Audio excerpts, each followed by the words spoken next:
I appreciate Jewel putting this on. Thank you very much.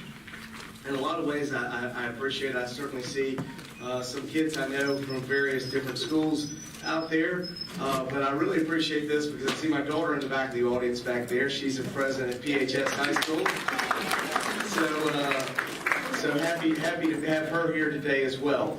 But we're going to go through our press conference. I think a lot of things you're looking about is how does government work, and part of this is government is responsible for communicating with its constituencies, and so this is what we do. Every Monday we do a press conference here. We're going to allow the press. I'm going to do a few minutes of introductions and some things I'm going to say. I'm going to allow the press to interact, ask their questions, and after they're done with questions, I'm going to let students ask whatever questions you want to ask, and I'm happy to stand here and answer any of your questions. So I'm very cognizant of the press's time. I'm going to put you first, and we're going to let y'all go with your questions first. But thank you again for being here. Big week for us in the city of Pensacola. We have several things happening this week. We have John Street Matter in town. John is going to be doing some work with us. He's going to be doing some interviews with myself, council, and Quint Studer over this week. He's going to come back in May, and we're going to do a strategic planning session. We also have this week in town, we have Scape is in town. They will be here talking to us about their plan for the waterfront and other things along from all the way from the bridge landing all the way to Bayou Chico. So they will be here. I believe one of their sessions is tonight. I hope they'll be open to the public. I hope as many of you as possible will be able to attend. It should be a good discussion about what's going on. We have some other things that have been happening. I'm going to ask Casey Lagarde to come forward. Casey is going to be our new PIO. She starts with us May 20th. I want to at least introduce her and give her a brief chance to say hello and answer any questions from the press that she might have in a fast way, but I'll let her have a brief opportunity to come over here. Casey, we're very happy to have you. Welcome. I don't know about any questions. I haven't even started yet. So as the mayor mentioned, I'm Casey Lagarde. I'm the new public information officer for the city of Pensacola. I currently work for Escambia County in their public information office, although our title is a bit different because they like to make it difficult. I'm a community and media relations specialist over there, so it's essentially the equivalent, but some of you may know me from my time at the Pensacola News Journal or my time with the county, so I'm just really excited about what Grover is doing and what the city is doing, and I'm looking forward to working with all of you and meeting a lot of you. So thank you, and thank you to our students who are here today. It's great. Any questions? Think we're good? I'm off the hook. I'll ask one out of formality. Sure. How do you view your new job? How do you what is the purpose of your job, and how do you communicate with the press and facilitate communication with the press?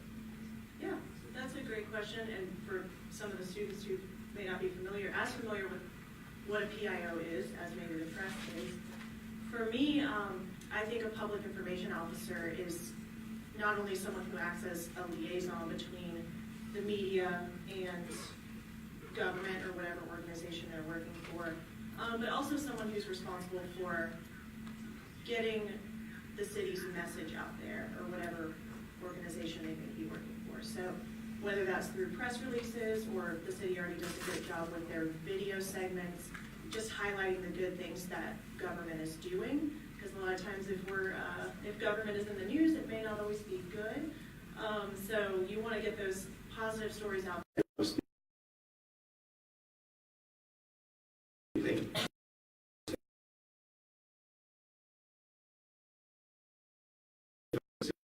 Take probably 2 to 3 years to actually come up, but over that next three years, we will about be losing everybody or transitioning out. Most all the people are already dropped and ready to be leaving our financial services area. So we needed somebody new. I didn't necessarily think it was going to be something that Amy was interested in. I know that the candidates had already put themselves out there and had applied. And my understanding is Chris had looked at them and was not that happy with the applicants. Chris did reach out to Amy I was kind of surprised because I didn't think she would be interested. Chris indicated she expressed interest and was interested. All of a sudden last week, I heard the challenges that were going on in the county. I did reach out to Amy simply to say, is this something you're interested in? And she said it possibly could be. I didn't realize the next day she was going to resign, and that was going to be where that is. From our standpoint, as I said, I think on your radio show, that if she applied, she would be the best applicant we had on that application pool. So, you know, from that standpoint, I know her very well, the work she did in the financial services area. She's very good at that point. And again, I think she'd be a very good person for us to have as a CFO. She understands public accounting and public budgeting and does it very well. And so, you know, again, if I had the opportunity to get somebody of her caliber, I'd be more than happy to bring her along. So Chris had talked to her, and you had talked to her at least Sunday prior to Monday resignation. The resignation, I believe, was on Tuesday or late. Was it late Monday? I talked to her sometime on Monday afternoon, but it was prior to her resigning. But Chris talked to her, I believe, the week before about recruiting her to come over. Yes. Could you give us a little preview of tonight's SCAPE meeting? SCAPE is coming here. If you've been looking at it, they have several projects they've been looking at, all the way from the bridge all the way over to Valle Chico. They're going to be bringing forward, I believe, about 7 projects. Some of them are interesting and would be great. All 7 of them would be great projects for our community. But I do believe several of them have some challenges because they involve private property that we don't own. I think there's a great one over there in the Sanders Beach area that's with the city funded that really shows a great opportunity to access the water from whatever happens with the creosote, American Creosote Works. The idea is to build a park there, and maybe could we connect that park? You could certainly connect the walkability on A Street all the way over to the park and down to the water by A.C. Williams. Now, clearly, what you're going to see includes some private properties at A.C. Williams. We haven't talked with them. I don't know if they would be interested. But again, you're going to see some of these projects that are put forward that may never have come to fruition because they involve private property. SCAPE, I think it's a good idea just to draw the plan. I think what you will see is they also have some other things. The Palafox Pier and DeLuna Park, changes and alterations, Bruce Beach, another destination, and then the connectivity that happens, which I think is probably the most critical, which would be between, I think looking at, if you looked at Maine and Cedar being your east-west, and Palafox and Jefferson, and how do we improve walkability, bikeability, how do we improve safety and challenges that we're already having with Main Street, and I really would look forward to them to bring forward some credible solutions if that's one of the projects chosen. There's also Bayfront Parkway, the walkway along Bayfront. And while I think that certainly is interesting, I'm not sure that we're ready to take that on with the issues of DOT. That's one of their roads, it's a state road. So trying to figure out how we would do the diet and do the other part, it might take a little bit longer. But we'll see about some of those tonight, and we'll look forward to discussing those. I know they're looking forward to having public comment and discussion. All I can say is I hope you will show up tonight and make your voice known. Andrew? The veteran crossing signs are up. Nice or noticeable when those go up. You happen to know? I think we put those up Thursday. I was going to say Friday because I remember it was the day before we left, but I forgot we were all Friday, so I think it was Thursday we were out there. We did go out there. Chris, Keith, and Allie and I went out there. We did walk them. People did stop for us. So we didn't just test them when nobody was there. We were in the middle of the day. There was a lot of cars going on Main Street, and they stopped for us. So, I think that's the important part. I think it's going to be a learning process. It's much like what we found on being DeLuna. You got to educate the people with something that they see. I would have loved to have had the actual, rather the blinking lights that were actual pedestrian accentuated, but we couldn't get those out fast enough. And I know that Chris didn't want to get something out before this weekend, so we did get at least what we got. It's something, but it's not as much as I would have liked to have had. But at the end of the day, it's what we could get out there at this time.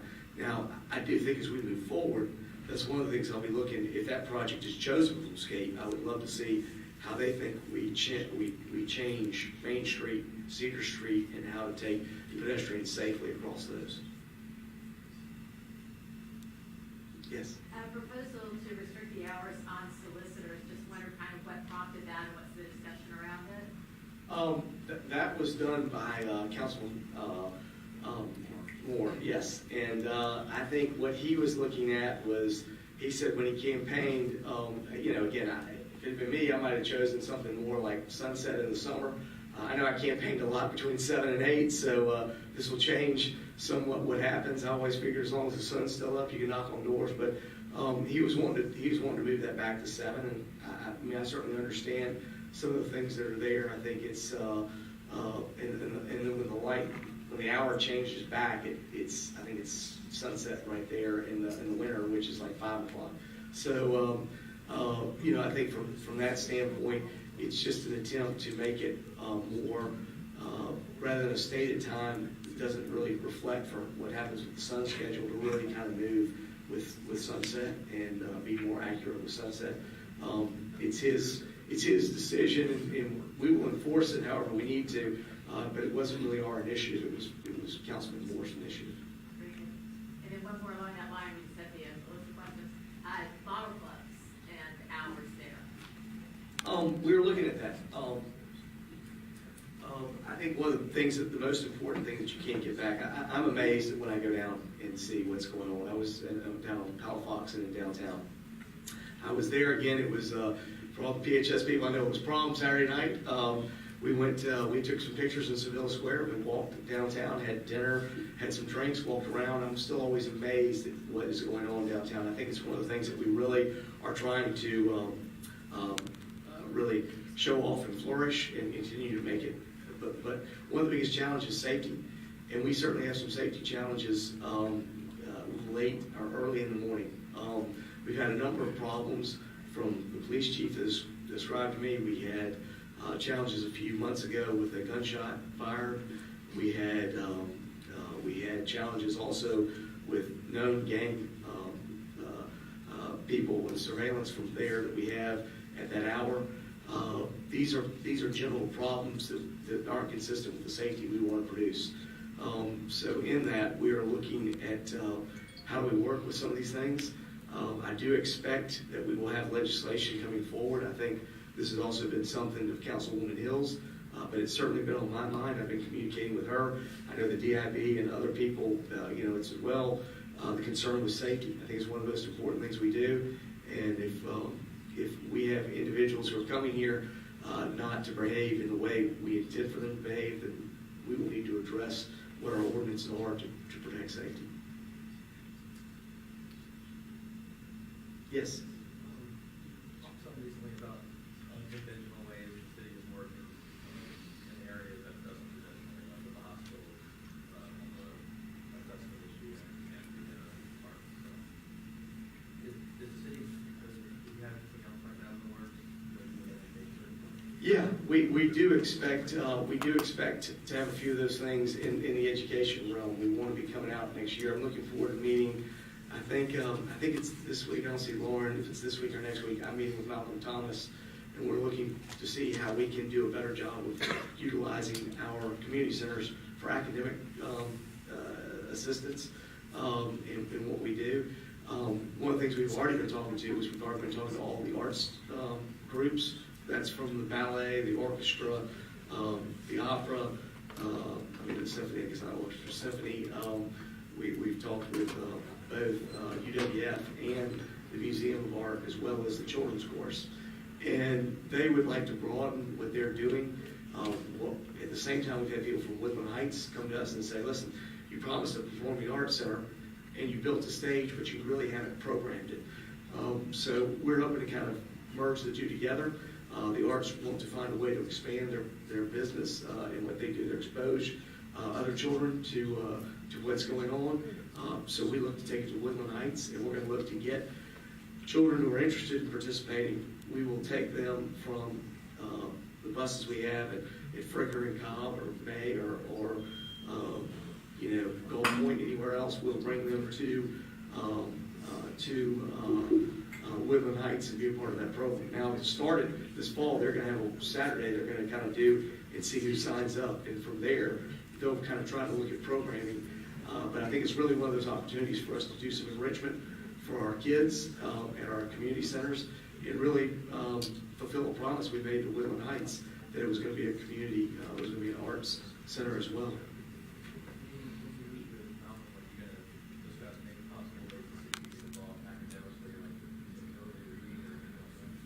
We'll look at all those things. I mean, one of the things we want to take is is what was out of the transition report. Certainly, kind of creating a council for students and other things that we can do. We'll take the recommendations that Michelle Salzman came out of the transition report, and we'll talk about ways we can actually implement those and what we can do. You mentioned the strategic plan. Can you talk a little bit more about that one? We hope to take, in May, John Streetmatter John is coming here this week, and he'll be meeting individual one-on-one meetings with myself, 7 council members, and Clint as the chairman of the transition team.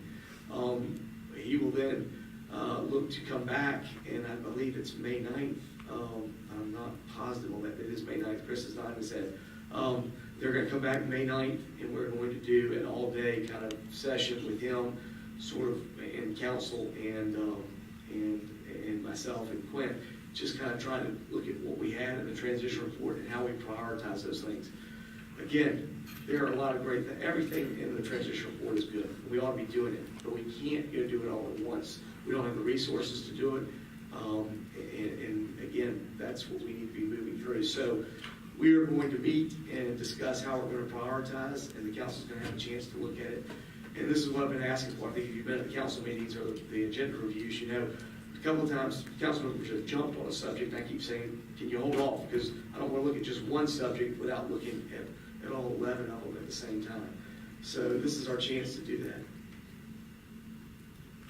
When do you hope to have the meetings May 9th? When do you hope to have them? Hopefully something shortly thereafter. The other thing that we really hope to do is we hope to create a mission statement and a set of values that we believe is what we want to be trying to achieve. And the whole goal is to make it easier for both our citizens and really our employees to know what is the mission we hope to deliver and what are the values we're trying to exemplify. I think the police department has those. They have a mission statement and values. I don't know of another place in the city that we have a mission statement and values. It was clearly one of the things that Clint talked about that we needed to do is in his discussion is we needed to set aside and so we can clearly explain to what's going on with our citizens and our employees, what's our mission and what are our values. All right, now's the fun part. We'll open it up to the students. Yes? What do you find most fulfilling about your job? The question was, what do I find most fulfilling about my job? I think the progression that you can see that we're making already in the city of Pensacola, what we can do in changing attitude and bringing people together. I think if we find ways to work together, we can do more for this community and leveraging it moving forward. I find it to be, I grew up here. I went to Washington High School. I think I saw people from Washington over here. I went to Washington High School grad. I love this community, but when I was growing up, it was much different than it is today. And I think in a lot of ways we've made some positive change for the future.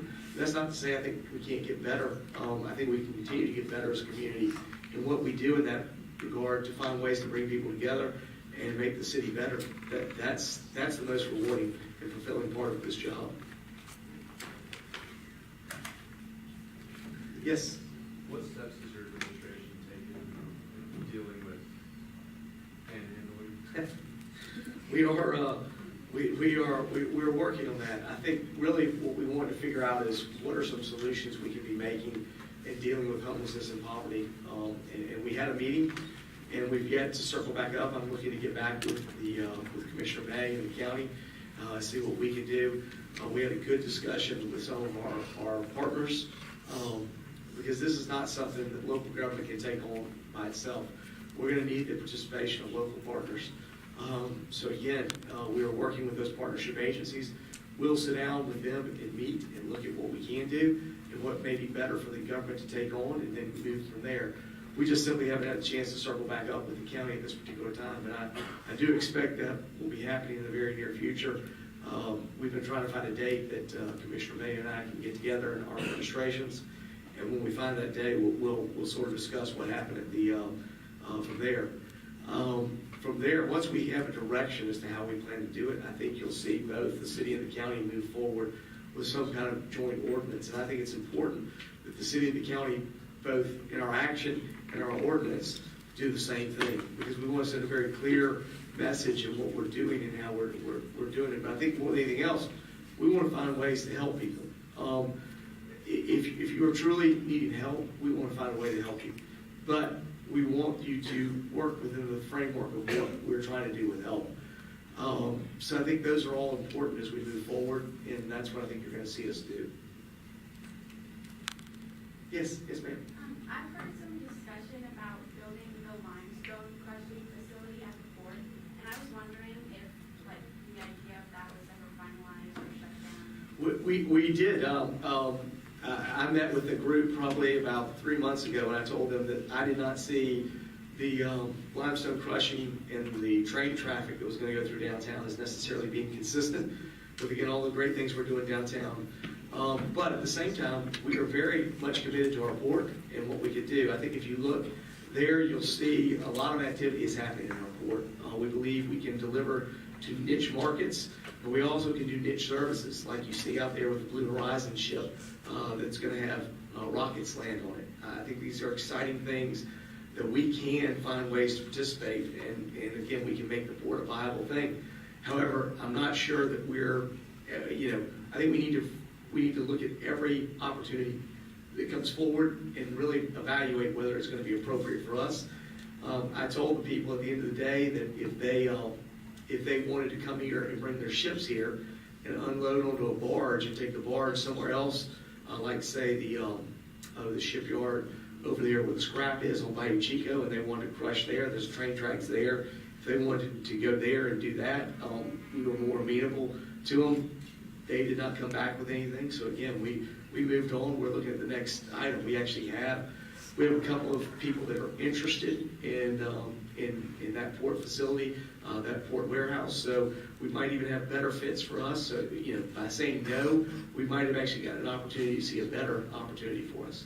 But good question. Yes. How exactly do you work with some of the Escambia County Fiscal Panhandle schools, like Malcolm Thomas, the superintendent, for example? And what exactly do you and the officials collaboratively work on?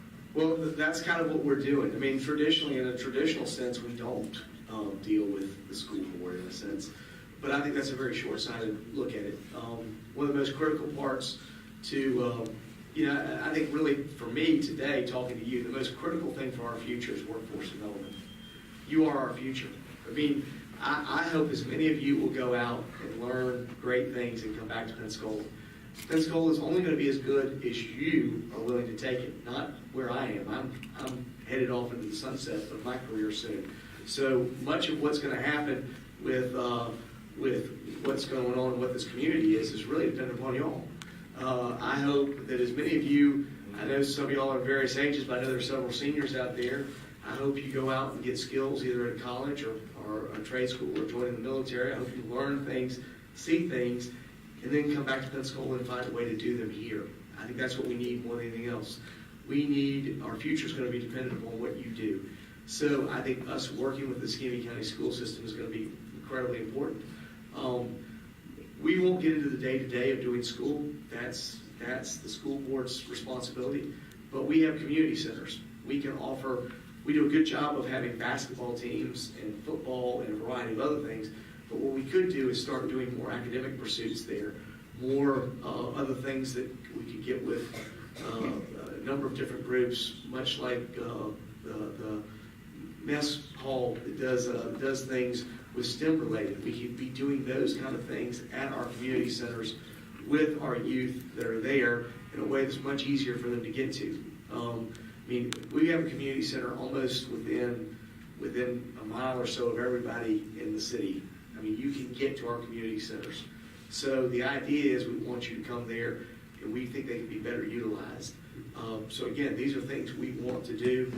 We want to find a way to augment and assist the Escambia County school system, because the most important thing we have is workforce. I think it's the most critical thing going forward for communities is where it used to be important that communities were near natural assets.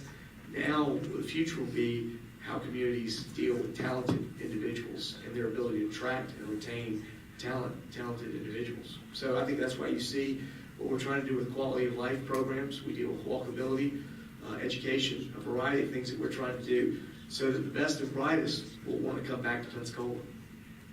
Thank you for answering my question. Thank you. Yes?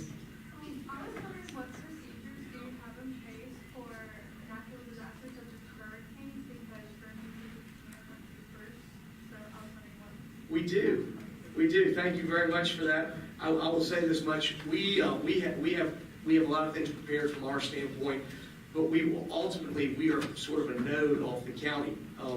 The counties in the state of Florida, all 67 counties, are responsible more for emergency disasters. The city is a part of that response, and we connect with the county. I don't know how many of you have ever been to the out there near the rave on out there off W Street in 29. There's a building right off W Street that is the Emergency Operations Center. If you've ever been there, it's a really cool building. They have this big screen that could go into about 9 different TVs, or it could be one different thing, and they got all kind of stuff. It's all built to take on a Category 5.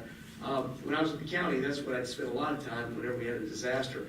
As the city, what we do is the jurisdiction that we keep within the city limits. We have our fire and police ready to go. I have Chief Craner and Chief Leiter. Chief Leiter is the chief of police. Chief Craner is the chief of the fire department. And she is also our commander for if we have any natural disaster. So she interacts with the Emergency Operations Center. She makes sure that whatever assets we need, whether it's fire, police, or our public works, that we can direct them to wherever we need to take care of an issue, whether it's wind, flooding, a variety of other things. And we work at the county. We will go down to that building and we will hold up there until everything comes out, and then we'll come out and we'll take care of it. But we do that every year. In fact, we're hitting up in May. We generally do a simulated activity that is a simulated hurricane, and we do that to prep just in advance of the start of hurricane season in June. And we remain vigilant all 6 months of hurricane season. We think of it as generally there's hurricane season and there's preparing for hurricane season. So we don't ever leave hurricane season. But good question. So do you have any ideas for anything in the works that could possibly pull kids or students under the age of 21 to downtown Pensacola? I think what we're looking at those things, how we can deal with other amenities. I mean, obviously, some of the challenges in hospitality is, as you say, are going to be directed at those above and those under 21. And again, we have to draw that line, but we think there are plenty of other opportunities that are here.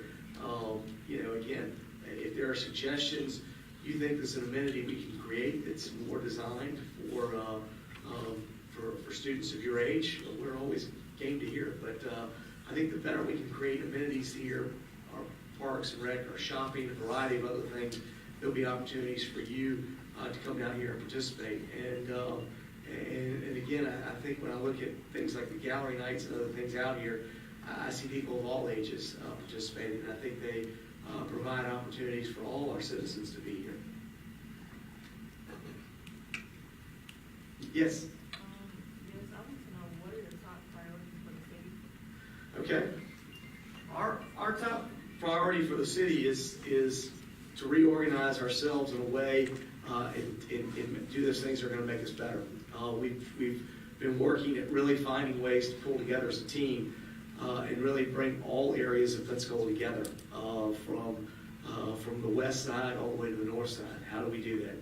How do we make an impact in all of our neighborhoods? I think if you look at our transition report, which if you ever want to look at it, it's on transitionpensacola.com. You're welcome to look at it, and you'll see there are really 55 steps. And that's part of the challenge is it's not really 3 things we can go do, it's a bunch. So that's why we're having a strategic plan to try to prioritize, because it's very tough to do 55 things at one time. But it will take time. I mean, those are things that are there. We had education, environment, walkability, economic development, budgeting, internal government procedures. We had a whole host of things, legal, public safety. All of these things we thought were important, and they are all priorities. But I think if I said there was one that's most important, it's really bringing us together as a community. If we come together and work together, I think we'll be much more successful at doing things than we will if we're splintered. I think that's always a challenge. Yes, sir, right in front. You had a question. Good morning. Good morning. So Pensacola is a really historic city that has a lot of like admirable landmarks. And I was wondering, do you have any future plans to like renovate the landmarks or just add any more to the city of Pensacola? And good question. I think we do have a proud history. When we chose a motto, we had to think about what we did, and when we sort of moved forward, we chose Florida's first and future. And the reason is we have several firsts. We, as you said, we have a rich, proud history that we can be very proud of. We were the first settlement in the United States, colonization settlement in the United States. We were the first place that the U.S. flag was raised in the state of Florida, where Florida became a state. We have the first skyscraper, the first carrier landing. A variety of firsts have happened in this community, and those firsts continue to happen here. But we're not a community that's stuck in the past. Our community is about being connected to our future and doing whatever we need to propel that future going forward. So we are doing that. But going back to how do we recognize our past, we think we've done a real good job of recognizing some parts of our past, but we haven't done as good a job recognizing other parts. I certainly think the contributions that African Americans and women have made to this community have not been as publicized. We're working with that right now. We have a group of historical markers that we're working with in the Belmont and DeVillers area, and seeing Dottie here and some of the things on the west side. We want to put some historical markers in there that show all of the history we have, especially the rich African American history we have here. We also think Bruce Beach is a place to show that off. But we have a number of other places where we have women monuments as well. We're looking at the landing of where the bridge comes in to do for the first ever, a monument for women veterans. We have a lot of more monuments to our veterans who are male, but we don't have very many of our veterans who are women. So we are looking to be more inclusive in what we're doing, but we are going to continue to maintain those areas. And I think if you walk through the historic district and you walk through Seville, you see a real commitment to continuing to keep our heritage there and what's going forward. I know, like I said, I got a chance to tour a lot of the historic district this weekend. I see a lot of the back row, a lot of those PHS people that were at prom. So we got a chance to walk through the historic district, and I think we do a good job. We need to continue to do a good job, and we're working with the University of West Florida. When you talk about education, I guess I forgot to mention, certainly working with Dr. Saunders and all the people at UWF is incredibly important. I think both their historical area through Rob Overton, but also the things that they're bringing forward with cybersecurity at the building up on Garden Street. That is going to be real important to the opportunities there. I mean, we should be a leader in cybersecurity. We have more things here with the military and other public sector, but also private sector companies who have been very successful here with cybersecurity. As we move forward, I think that's a field we can be a leader in. City of Pensacola could be, in Northwest Florida, for that matter. Yes? I feel like a big part of what you've been, what you kind of stood for is communication between yourself and citizens of Pensacola. And I was wondering if you could comment on whether or not you've seen visible changes in the way that you do your job based on the steps you've taken to improve. Well, and Brandon, I appreciate that. The question was, have we seen visible changes between our communication? I'd like to think that we have. I'd like to think the opportunity of what we've done with the press conferences and putting them out there for everybody to look at and see what we're talking about. I think the opportunity to have a free press and be able to sit here and answer questions to, They're not always as easy as they were today, but I think that's an important part of building that reputation. They have a job to do, we have a job to do, and we ought to be communicating together. We're just not going to say we're going to see everything the same way every time, but we ought to be communicating together so the public understands what we're trying to do. I would like to think we're making a difference, but I would ask you, the citizens, more, are we making a difference? I mean, that's really where the bigger part lies. But we have tried to improve communications. We've tried to be more accessible, more available, and more open. And that's been a part of what we've tried to do from the beginning of we took office in November. Yes, sir. I just wanted you to describe the importance of being a leader and a leader's responsibility. That's good. I think that's probably one of the most important parts. All of you are here because you're a leader. I think there are parts that are incredibly important about being a leader, but there's a lot to say being in charge, and sometimes it's not all about dictating what you want to do. It's trying to make your organization better. And part of that as a leader means sometimes you have to stand up and you have to make things that move it forward, but sometimes you need to sit back and listen and bring people together. I think the lady's question over on this side, what are the things that we're looking to do? I think a true leader finds ways to bring people together and brings people together because they can harness more. I'm a huge believer in team sports. I was never that gifted athletically, but I enjoyed team sports, and I believe that teams, the sum of the parts, can always be greater than the individual parts that were there. And the reason that happens is because of the team. And I think that's what leaders are about. They don't have to be the most talented person at whatever they do, but they are the most important person in bringing people together to achieve more than they could have as just individuals by themselves. That's what leaders do. And that's why leaders are important in organizations, whether it's your SGA, whether it's the city, but whether every single company that operates here needs good leaders. Leadership is a skill just as important as any other skills that you might have in athletics, academics, or a variety of other things. So you have to always practice what you're doing, though. Leadership, if you get lazy and don't practice it, you're going to lose those skills.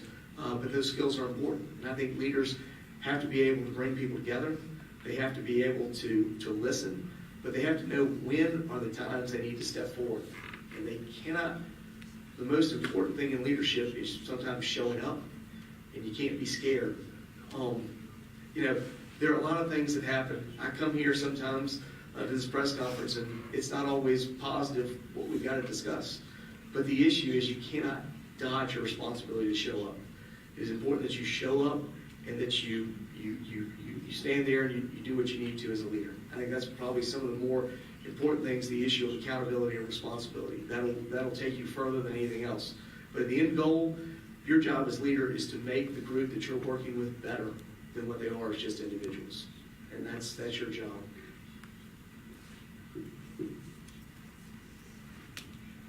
Oh, I'm sorry. In the periphery, it took me a while to catch the... We got two more questions and for the mayor, and then we'll move on to the next. How do you plan to preserve the health of our marine and land ecosystems with this kind of workforce development? Good question. I think one thing the city has really done a good job of, and we're beginning to see the fruits of it, the environment is certainly a part of it. And I think what we did with stormwater and where we're going, we have really seen a lot of our estuaries clean up. I love paddleboarding. I know when I first started getting into the sport probably 8 years ago, if you went to Bayou Tahar, especially visibility was never good, and you never saw anything in there. Now, I'll see dolphins in there swimming. I'll see seagrass coming back south of the Cervantes Bridge. There are other things happening. I think that's because of what the city's done. When I worked at the county, we did a lot to try to work on the other side of Bayou Chico, and I suspect over time you're going to see Bayou Chico also recover the same way, and that's going to help Pensacola Bay. And I think one of the more exciting parts that I was able to work at was creating this estuary program that's going to happen. It's really going to focus on that. So I think that's part of it. As far as how does it play related to workforce development, I've said, the lady asked me earlier about the port, and I think the more important part about the port is I think we can do marine research there. I think we can transform it into something that puts us at the cutting edge of what we're doing. Why wouldn't you want to do something here? There's a lot of marine resource that happens in northern communities, they've made themselves a haven for research, and that's great. But let me tell you, if you were somewhere where probably 6 months out of the year you had to look at the water and there was snow and ice on it, would you rather be there or would you rather be in Pensacola?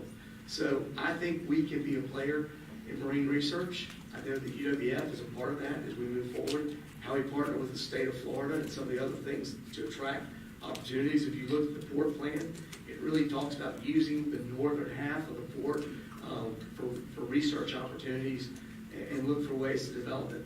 I think anytime we can increase our knowledge and our skills along those lines, we will perpetuate ourselves going forward. But a lot of that's going to be dependent upon having people who are educated.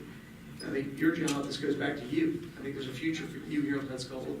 If you go out, if you take those opportunities and want to bring them back here, I think you'll find a community that's willing to work with you. We just need individuals that have those skills. One more question? Anna, you're not going to ask me a question? Well, thank you. Oh, I'm sorry, we got one in the back. Since getting elected, how well do you think you have done in establishing a new direction for the city? The question was, since getting elected, how do I think I've done in establishing a new direction? I think we're moving in that direction. I don't think we've gotten close to accomplishing it. I think really getting out and starting some of the town halls and finding what different parts want is a part of that, and then following up on it. I feel like we've made progress, but I don't feel like we're anywhere close to what we want to achieve. But I think that takes time and it takes effort. It takes working together. You don't become successful the first game you play. The goal is to go through a season to get to the end and be good when the playoffs come around. And I think that's the same thing we're trying to do here. We're early in the season. We're working through things, but we haven't nearly gotten to where we want to go to. But I think we've made a difference, at least in the beginning. And I think that's important. We can't afford to fail on the energy we've started. We've got to go through that and move on through it. So, great questions here today. Let me say, I feel very positive about the future of where we are in Escambia County and the city of Pensacola. When I look out and see the young people that you have, I'm very serious in what I said earlier. You're the future. The future of Pensacola is going to go as far as you will carry it, not as far as I will carry it. My day is setting direction and moving forward, but there'll be little that I have to say on the future compared to what you have. We need good people. We need good people who are well educated and willing to work and ready to make forward, ready to be leaders in this community. We need you to step up in that role, and I very much appreciate you taking the time and the desire to want to be here this morning. And I hope we do some good things today that maybe help you say, boy, municipal government may be something that I want to do in the future, because we're going to be dependent on having good leaders going forward. Now, speaking of one of those leaders, before you leave, I simply want to recognize, because she didn't stand up before and come up here, I'm going to ask her to come up here for a second, and that's one of our own city council members, Jewel Gavin, come forward and be recognized. She does an awful lot for us, and she's done a lot on this day. And Jewel, thank you. Thank you. Thank you, Mr. Mayor, City of Pensacola, and everybody. I'm challenged too with this camera. So if I have some camera experts out there, I'm going to need your help. I'm challenged here a little bit. The first thing we're going to do is we're going to take a group picture. I want to make sure that all the presidents are in the front, the mayor is in front, all of our sponsors are there as well. Once we take the picture, we're going to take a quick restroom break, and then we're going to come back in here, and the mayor is going to introduce staff, because it's just more than the mayor who takes care of the city. It includes a lot of other people as well. So he's going to introduce them, and they're going to give a little spiel about what they're doing. You need to remember some things, because we have a contest. And the winner of the contest, the school that wins the contest, elected officials and everything, will have a $25 gift card for them, a snack pack during their meetings. And so we have a little gift for you there. So make sure that you pay attention. So now we're going to take the pictures. Everyone comes up here. Presidents of your organizations, please, we want to recognize you for your leadership there. So take care.